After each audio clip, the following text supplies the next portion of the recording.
ದಿನ ಧನ್ವಂತರಿಗಳ ಆಪತ್ತುಗಳ ಕಳೆದು ಮನಹರುಷವಿತ್ತು ಮನ್ನಿಸಲಿ ಬಿಡದೆ ನಮಗೆ ಅಂತೇಳಿ ಇವತ್ತಿನ ದಿವಸ ನಮಗೆ ಎಲ್ಲವೂ ವೇದ ಪುರಾಣಗಳೆಲ್ಲ ಬಂದಿರತಕ್ಕಂಥ ಶಂಕರಾಚಾರ್ಯರಿಂದ 12ನೇ ತಾರೀಕು ಅಮಾವಾಸ್ಯೆ ಪುಷ್ಯ ನಕ್ಷತ್ರ ಬಂದಿದೆ. ಆ ಬ್ರಹ್ಮದೇವರ ಮಗನೇ ವಿಶೇಷವಾಗಿ ಈಶ್ವರ ರುದ್ರದೇವರು. ಆ ರುದ್ರದೇವರ ಒಂದು ಸ್ಮರಣೆಯಿಂದ ಶ್ರೀ ರಾಘವೇಂದ್ರಾಯ ನಮಃ. ಶ್ರೀ ಗುರುಭ್ಯೋ ನಮಃ ಪರಮ ಗುರುಭ್ಯೋ ನಮಃ. ಶ್ರೀಮದಾನಂದತೀರ್ಥ ಭಗವತ್ಪಾದ ಆಚಾರ್ಯ ಗುರುಭ್ಯೋ ನಮಃ. ಶ್ರೀ ವೇದವ್ಯಾಸಾಯ ನಮಃ. ಲಕ್ಷ್ಮೀ ಹಯಗ್ರೀವಾಯ ನಮಃ. ಲಕ್ಷ್ಮೀ ವೆಂಕಟೇಶಾಯ ನಮಃ. ಆಪಾದ ಮೂಡಿಪರ್ಯಂತಂ ಗುರು ನಾನಾಕೃತಿ ಸ್ಮರೇತ್ ತೇನ ವಿಜ್ಞಾಃ ಪ್ರಣಶ್ಯಂತಿ ಸಿದ್ಧಂತಿ ಚ ಮನೋರಥಾಃ. ಪೂಜ್ಯಾಯ ರಾಘವೇಂದ್ರಾಯ ಸತ್ಯಧರ್ಮರತಾಯ ಚ ಭಜತಾಂ ಕಲ್ಪವೃಕ್ಷಾಯ ನಮತಾಂ ಕಾಮಧೇನವೇ ದೂರ್ವಾದಿಧ್ವಾಂತರವೇ ವೈಷ್ಣವೇಂದ್ರೇ ವರಂದ್ರೇ ಶ್ರೀ ರಾಘವೇಂದ್ರ ಗುರುವೇ ನಮೋ ಅತ್ಯಂತ ದಯಾಲವೇ. ಶ್ರೀ ಕ್ಷೇತ್ರ ಆಗಿರ್ತಕ್ಕಂಥ ಜ್ವಾಲಾ ಭವರೋಗ ವೈದ್ಯ ಲಕ್ಷ್ಮೀ ನರಸಿಂಹದೇವರ ಸನ್ನಿಧಾನ, ನವನರಸಿಂಹದೇವರ ಸನ್ನಿಧಾನ, ಅದರಲ್ಲೂ ವಿಶೇಷವಾಗಿ ಸಂತಾನ ಗೋಪಾಲಕೃಷ್ಣ ಇರ್ತಕ್ಕಂಥ ಸನ್ನಿಧಾನ, ಮುಖ್ಯ ಪ್ರಾಣದೇವರ ಸನ್ನಿಧಾನ, ರಾಯರ ಮೃತ್ಕಾ ಬೃಂದಾವನ ವಿಜೇಂದ್ರ ತೀರ್ಥರು ಜಯತೀರ್ಥರು ರಾಯರು ಮೂರೂ ಮೃತ್ಕೆ ಇರ್ತಕ್ಕಂಥ 48 ಸಾಲಿಗ್ರಾಮ ಇರ್ತಕ್ಕಂಥ ಇಂತಹ ಕ್ಷೇತ್ರದಲ್ಲಿ ಸಾಕ್ಷಾತ್ ಗುರುಗಳಾಗಿರ್ತಕ್ಕಂಥ ರಾಘವೇಂದ್ರ ಸ್ವಾಮಿಗಳು ವಿಶೇಷವಾಗಿ ಎಲ್ಲರಿಗೂ ಅನುಗ್ರಹವನ್ನು ಮಾಡಲಿ ಅಂತೇಳಿ ಭಗವಂತನೇ ಪ್ರಾರ್ಥನೆ ಮಾಡ್ತಾ, ಇದೇ ವಿಶೇಷವಾಗಿರ್ತಕ್ಕಂಥ 12ನೇ ತಾರೀಕು ಅಮಾವಾಸ್ಯೆ ಅಂತ ಕರೀತಾರೆ ಅದನ್ನು. ಆಷಾಢ ಮಾಸದಲ್ಲಿ ವಿಶೇಷ ಅಂದ ಅಮಾವಾಸ್ಯೆ ಅಂದರೆ ಏನು? ಅಮಾವಾಸ್ಯೆ ಅಂದರೆ ಅಮಾವಾಸ್ಯೆ ಯಾತಕ್ಕೋಸ್ಕರ ಭಗವಂತನ ವಿಶೇಷವಾಗಿರ್ತಕ್ಕಂಥ ಅನುಗ್ರಹ ಆಗ್ತಕ್ಕಂಥದ್ದಿರುತ್ತೆ. ಅದರಲ್ಲೂ ವಿಶೇಷವಾಗಿ ಈ ಅಮಾವಾಸ್ಯೆ ಬಹಳ ಅದ್ಭುತವಾಗಿರ್ತಕ್ಕಂಥದ್ದು. ಬುಧವಾರನೇ ಬಂದಿರೋದ್ರಿಂದ 11ನೇ ತಾರೀಕು ಮಂಗಳವಾರ ಪುನೂಸು ನಕ್ಷತ್ರ, 12ನೇ ತಾರೀಕು ಅಮಾವಾಸ್ಯೆ ಪುಷ್ಯ ನಕ್ಷತ್ರ ಬಂದಿದೆ. ಅದಕ್ಕೋಸ್ಕರವಾಗಿ ಇಂಥ ಅಮಾವಾಸ್ಯೆ ಯಾವ ರೀತಿ ಇದೆ, ಅಮಾವಾಸ್ಯೆ ಆ ದಿನದಿಂದ ವಿಶೇಷವಾಗಿ ಹಬ್ಬಗಳು ಶುರು ಆಗ್ತಕ್ಕಂಥ ಭಾಗ್ಯ ಇರುತ್ತೆ. ಅದರಲ್ಲಿ ಭೀಮನ ಅಮಾವಾಸ್ಯೆ ಅವತ್ತಿನಿಂದ ಶುರು ಆಗತಕ್ಕಂಥ ಭಾಗ್ಯ. ಅಮಾವಾಸ್ಯೆಯಿಂದ ಭೀಮನ ಅಮಾವಾಸ್ಯೆ ಅಂತ ಕರೀತಾರೆ. ಸಾಕ್ಷಾತ್ ಹೆಣ್ಣು ಮಕ್ಕಳು ಹೊಸದಾಗಿ ಮದುವೆ ಆಗಿರ್ತಾರೆ, ಇಲ್ಲ ಮದುವೆ ಆಗಿ ಮುಂಚೆನೇ ಮದುವೆ ಆಗಿರುತ್ತೆ. ಅವರ ಗಂಡನ ಮನೆಯಲ್ಲಿರ್ತಾರೆ. ಆ ಗಂಡನಿಗೆ ವಿಶೇಷವಾಗಿ ಪಾದಪೂಜೆಯನ್ನು ಮಾಡ್ತಾರೆ. ಭೀಮನ ಅಮಾವಾಸ್ಯೆ ಇಂತಹ ಭೀಮನಂತ ಒಂದು ವಿಶೇಷವಾಗಿ ಅನುಗ್ರಹ ಆಗಲಿ ಅಂತ ಹೇಳ್ತಾರೆ. ಇನ್ನೂ ಬೇರೆ ಬೇರೆ ಹೆಣ್ಣು ಮಕ್ಕಳುಗಳು ಮದುವೆ ಆಗದೇ ಇರತಕ್ಕಂಥವರು ಭಗವಂತನ ಸ್ಮರಣೆಯನ್ನು ಮಾಡಿ ದೇವರಿಗೆ ವಿಶೇಷವಾಗಿ ಪೂಜೆಯನ್ನು ಮಾಡಿ, ನರಸಿಂಹದೇವರು ಅವರವರ ಕುಲವಾಗಿರ್ತಕ್ಕಂಥ ದೇವತೆಗಳಿಗೆ ಒಂದು ಪೂಜೆಯನ್ನು ಮಾಡಿ, ಅವರ ಕುಲದೇವರಿಗೆ ಎಲ್ಲವರು ಪೂಜೆಯನ್ನು ಮಾಡಿ, ಗುರುಗಳಿಗೆ ಪೂಜೆಯನ್ನು ಮಾಡಿ, ಇಂಥ ಭೀಮನಂತ ಗಂಡ ಸಿಗಲಿ ಅಂತೇಳಿ ಅವರು ವಿಶೇಷವಾಗಿ ಮಾಡ್ತಾರೆ. ರುದ್ರದೇವರ ವಿಶೇಷವಾಗಿರ್ತಕ್ಕಂಥ ಅನುಗ್ರಹ, ಶಿವನ ಅನುಗ್ರಹದಿಂದ ಶಿವನ ದೇವಸ್ಥಾನಕ್ಕೆ ಹೋಗಿ, ರಾಯರ ದೇವಸ್ಥಾನಕ್ಕೆ, ಗುರುಗಳ ದೇವಸ್ಥಾನಕ್ಕೆ ಎಲ್ಲ ಕಡೆಗೆ ಹೋಗಿ ಆ ರುದ್ರದೇವರನ್ನು ಸ್ಮರಣೆಯನ್ನು ಮಾಡಬೇಕಂತೆ.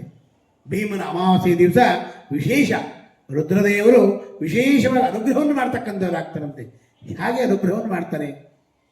ಶಂಭವೇ ನಮಃ ನಮಸ್ತೆ ಅಸ್ತು ಭಗವನ್ ವಿಶ್ವೇಶ್ವರಾಯ ಮಹಾದೇವಾಯ ತ್ರಯಂಬಕಾಯ ತ್ರಿಪುರಾಂತಕಾಯ ತ್ರಿಕಾಗ್ನಿ ಕಾಲಾಯ ಕಾಲಾಗ್ನಿ ರುದ್ರಾಯ ನೀಲಕಂಠಾಯ ಮೃತ್ಯುಂಜಯಾಯ ಸರ್ವೇಶ್ವರಾಯ ಸದಾಶಿವಾಯ ಶ್ರೀಮನ್ ಮಹಾದೇವಾಯ ತೇ ನಮಃ. ಮಹಾರುದ್ರದೇವರು ವಿಶೇಷವಾಗಿ ಎಲ್ಲರನ್ನು ಉದ್ಧಾರ ಮಾಡ್ತಕ್ಕಂಥವ್ರಾಗ್ತಾರಂತೆ. ರುದ್ರದೇವರ ಒಂದು ಅಂಶ ಬಹಳ ವಿಶೇಷವಾಗಿರ್ತಕ್ಕಂಥದ್ದು. ನಾರಾಯಣನ ಸಾಕ್ಷಾತ್ ಭಗವಂತನಾಗಿರ್ತಕ್ಕಂಥ ಬ್ರಹ್ಮ ಅವರ ಮಗನಾಗಿರ್ತಕ್ಕಂಥ ಬ್ರಹ್ಮದೇವರು, ಆ ಬ್ರಹ್ಮದೇವರ ಮಗನೇ ವಿಶೇಷವಾಗಿ ಈಶ್ವರ ರುದ್ರದೇವರು.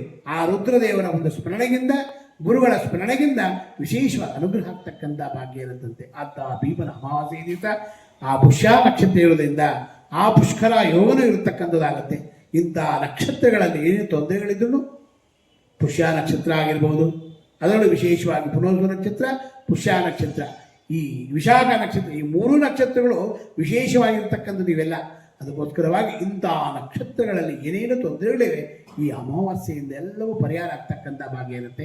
ಇಂತಹ ಭೀಮನ ಅಮಾವಾಸ್ಯೆಯ ದಿವಸ ದೇವರ ಸ್ಮರಣೆಯನ್ನು ಮಾಡಿ, ಗುರುಗಳ ಸ್ಮರಣೆಯನ್ನು ಮಾಡಿ, ಗುರುವಿನ ಗುಲಾಮನಾಗುವ ತನಕ ದೊರೆಯದಣ್ಣ ಮುಕುತಿ ಅಂದ ಹಾಗೆ ಆ ಗುರುಗಳ ಸ್ಮರಣೆಯನ್ನು ಮಾಡಿ, ಮತ್ತೆ ಭೀಮನ ಅಮಾವಾಸ್ಯೆ ದಿವಸ ನಾವು ವಿಶೇಷವಾಗಿ ಮಾಡ್ತಕ್ಕಂಥ ಇದೊಂದೇ.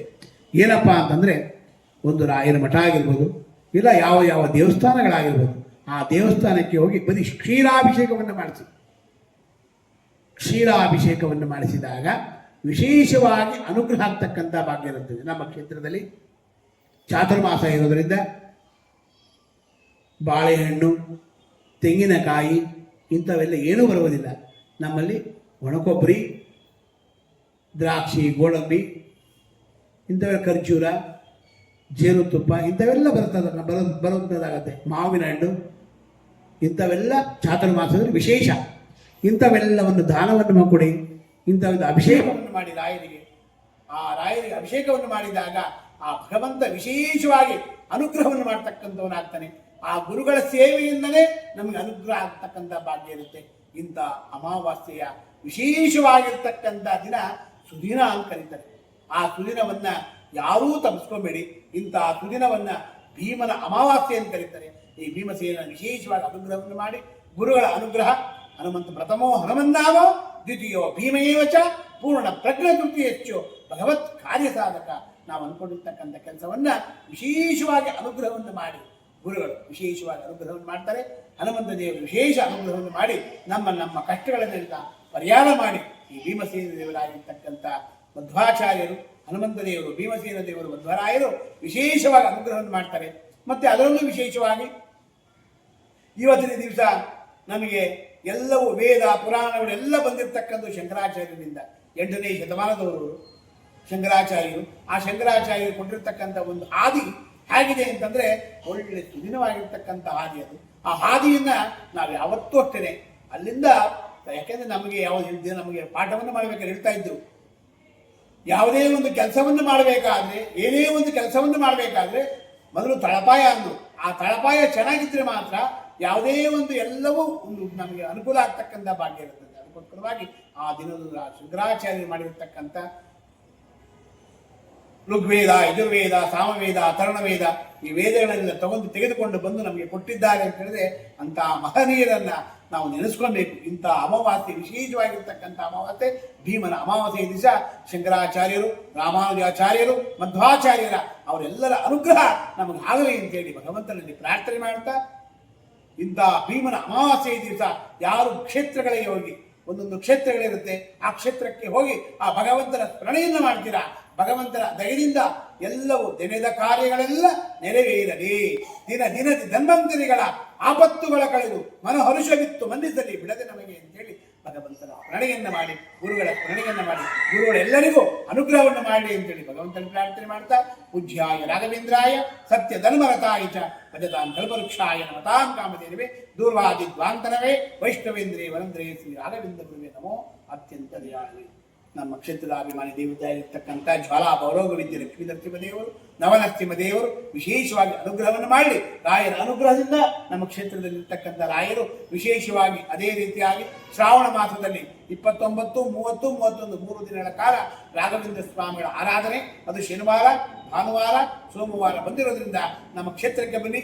ರಾಘವೇಂದ್ರ ಸ್ವಾಮಿಗಳು ಪ್ರತಿ 3 ದಿನದಲ್ಲಿ ನಮ್ಮ ಕ್ಷೇತ್ರಕ್ಕೆ 3 ದಿನ ನಮ್ಮ ಕ್ಷೇತ್ರಕ್ಕೆ ಬಂದು ಗುರುಗಳ ಅನುಗ್ರಹ ಸಂಪೂರ್ಣವಾಗಿ 11:30 ನಮ್ಮ ಕ್ಷೇತ್ರಕ್ಕೆ ಬರ್ತಾರೆ. ರಾಯರು ಬರ್ತಾರೆ, ಬಂದು ಎಲ್ಲರನ್ನು ಅನುಗ್ರಹವನ್ನು ಮಾಡಿ 1 ಗಂಟೆ ತನಕ ಇದ್ದು ಅವರೆಲ್ಲರನ್ನು ಆರೋಗ್ಯ, ಒಳ್ಳೆ ಭಾಗ್ಯ ಸಂಪತ್ತನ್ನು ಕೊಡ್ತಾರೆ. ನಮ್ಗೆ ಏನೇನು ಕೇಳ್ತೀರಾ ಬೇಡಿದವರವ ಕೊಡುವ, ಭಕ್ತರ ತಪ್ಪು ನೋಡಾದೆ ಬಂದು ಹೊರೆ ಬಾ ಎಲ್ಲ ಹೊರ ಕೊಡ್ತಕ್ಕಂಥವ್ರಾಗ್ತಾರೆ. ನಮ್ಮ ಕ್ಷೇತ್ರದಲ್ಲಿ ವಿಶೇಷವಾಗಿ ನಡೆಯುತ್ತೆ. ಹಾಗೂ ರಾಯರೇ ನಿಂತು ನಡೆಸ್ತಾರೆ. ಈ ರಾಯರ ಎಲ್ಲರಿಗೂ ಅನುಗ್ರಹವನ್ನು ಮಾಡಿ ಅಂತೇಳಿ ಭಗವಂತನ ಪ್ರಾರ್ಥನೆ ಮಾಡ್ತಾ, ಸರ್ವಂ ಶ್ರೀಕೃಷ್ಣ ಅರ್ಪಣ ಮತ್ತು ಮಧ್ವಾಂತರ್ಗತ ಭಾರತೀಶ. ಓಂ ಶ್ರೀ ರಾಘವೇ